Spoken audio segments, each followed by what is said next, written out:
तर सोलापुरातील कारी गावातही मंत्री भरत गोगावले यांचा ताफा शेतकऱ्यांनी रोखला। हेक्टरी 50,000 रुपये देण्याची मागणी करत शेतकऱ्यांनी यावेळी त्यांचा ताफा रोखला। तर सरकार लवकरच शेतकऱ्यांना मदत जाहीर करेल अशी ग्वाही यावेळी मंत्री भरत गोगावले यांनी दिली आहे। आपण 8,500 रुपये मदत जाहीर केली। आपण जर ती मदत जर एकरात काढली तर 3,400 रुपये मदत होते। साहेब इथं काढायला आता 6,000 रुपये रेट पडलाय, काढणीचा रेट पाय।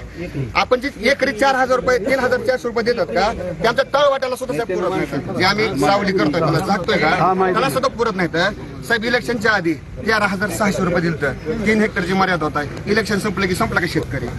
दुसरी गोष्ट सांगतो, आतापर्यंत फुकट विमा होता, परत विमा तुम्ही शेतकऱ्यावर 2% बंधनकारक केला। ठीक आहे, आतापर्यंत इंटिमेशन होते, कापणी हवाला होता, 4 ट्रिगर होतं, तुम्ही आता पीक कापणी हवाला हे आणलंय, म्हणजे तुम्हाला विमा द्यायचा आहे का नाही शेतकऱ्याला सांगा। तर तिकडे छत्रपती संभाजीनगरच्या पिंपरी गावातही उदय सामंतांचा ताफा अडवण्यात आला होता। धनगर समाजाच्या नागरिकांनी हा ताफा अडवून सामंतांना निवेदन दिलंय। अतिवृष्टीमुळे नुकसान झालेल्या शेतीची पाहणी करण्यासाठी सामंत हे पिंपरी गावात आले होते। याच वेळी त्यांचा ताफा अडवण्यात आला।